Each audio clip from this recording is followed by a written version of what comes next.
After a crushing loss in South Bend, USC returns home to the friendly confines of the Coliseum where USC faces off against the Utes of Utah. Of course, we all know what this game means. Utah was a major thorn in the Trojan side last year, beating them twice. With a bad taste in their mouth from last week and revenge at the forefront of the weekly conversation regarding this game, will USC bounce back and put life back into the season? Or will the issues surrounding the program engulf this team? It's USC, it's Utah, let's go.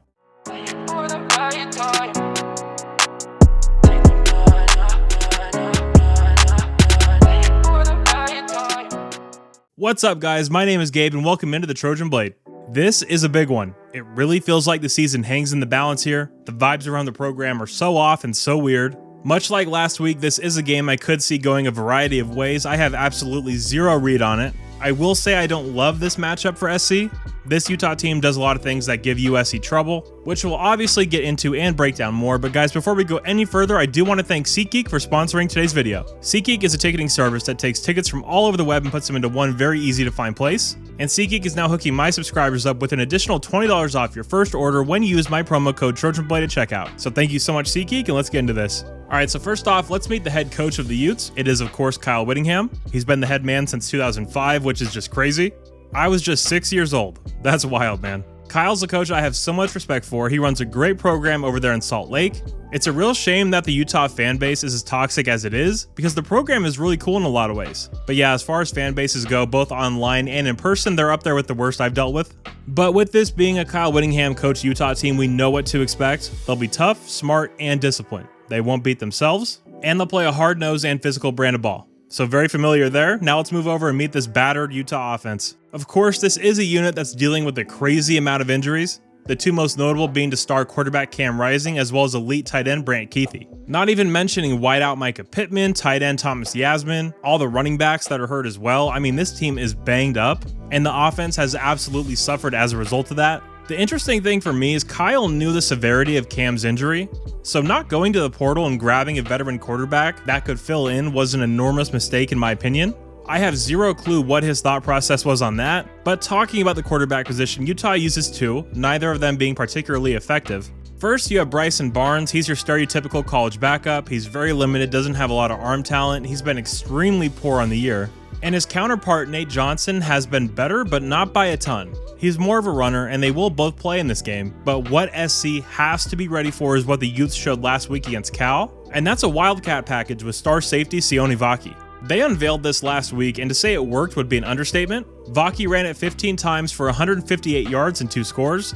SC absolutely has to be ready to attack this. I look for guys like Shane Lee, Zion Branch, and even Tackett Curtis if he can continue his run of play from last week to really come down and be the run defenders we're going to need in this one. No question about it, Utah is going to test the will of this SC defense. They will run it until we prove we can stop it. And I'm not completely sold that this defense can do that. They need to stack some good weeks here before I'm going to buy in personally. And there are also some familiar weapons on the outside here to pay attention to as well. Devon Vele and Money Parks are explosive and can take the top off any defense. Mikey Matthews is the volume receiver on this offense as well. But guys, the key here is run game, run game, run game. You stop the run, you stop this Utes offense. As you guys know, I have major questions about where this team's head is at. I don't know what to expect. We could see a fiery and physical display from SC, or if we come out flat again, I don't feel very confident in us winning this game. I don't even want to spend too much time on this side of the ball. Their offense is playing with one arm tied behind their back. The USC defense has zero excuse to not have a good performance against them. But before we move on, I did forget to mention the offensive line. This is a very good pass blocking line for Utah. I think we're really going to need to see the Trojan pass rush return to form this week. All right, now let's flip over here and talk about the marquee matchup of the Ute defense against the Trojan offense. Exactly like last week, this is where the game will be won or lost for SC. If you haven't seen my What's Wrong with the USC Offense video that I put out yesterday, make sure you go check that out. But man, the Trojan offense has some serious issues. I worry about the confidence, I worry about the offensive line, I worry about Caleb. We need the offense to show up in this game. If they come out flat, we for sure lose. Now, I have infinitely more faith in the offense than I do the defense, but looking at this game, I don't really like this matchup. I mean, our offense is so undisciplined. We get a ton of penalties that result in 2nd and 3rd and longs. And guys, Utah's the best 3rd down defense in the country. Opponents are 18 for 78 against them. That's absolutely nuts. If we get into those 3rd and 9s, 3rd and 12s that we saw against ND, this offense is going to be in some serious trouble. I also don't like the matchup of our offensive line against their front. Their front is better than Notre Dame's in my opinion. That's scary because the Irish front ate us up. Jonah Ellis, Logan Fano, I mean this front has some monsters that will get after the passer against better lines than ours. So we have to come out and play well. But there are some red flags here. I do think our talent is far superior, obviously, but the writing's kind of on the wall here for USC to struggle in this one. Now, I don't think that this is going to be one of those games where we have to score on every possession, but man, the sooner we get a lead, the better this game's going to go for USC. If Utah is in a position where they have to start throwing the ball, the game could be won for the Trojans. That's what we have to focus on early in this one. But this is the best defense that we have seen all year, and the offense is slumping. Now, not an injury, but star safety Cole Bishop got ejected for targeting in the second half of the game against Cal, so he won't play in the first half, which is a massive deal. He is a big-time player, 32 tackles on the year with 2 sacks, 2 picks, and 2 passes defensed. Lander Barton is another stud on this defense. The linebacker has 25 tackles, 2 picks, and 2 passes defense as well. This is not a game where you can take your time and look to get an offensive rhythm. You need to come out with some juice. I said last week, if you can't get up to play ND in South Bend, I'm going to have major questions going forward.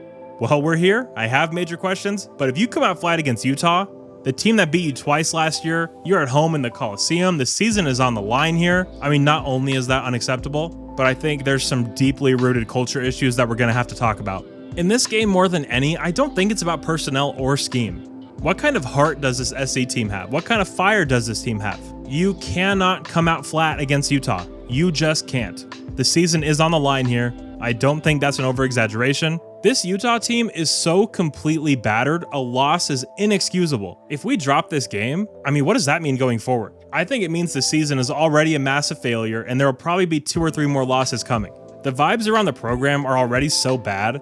If we drop this one, it's not going to be pretty. Just the entire tone around this team and the program as a whole really is going to change.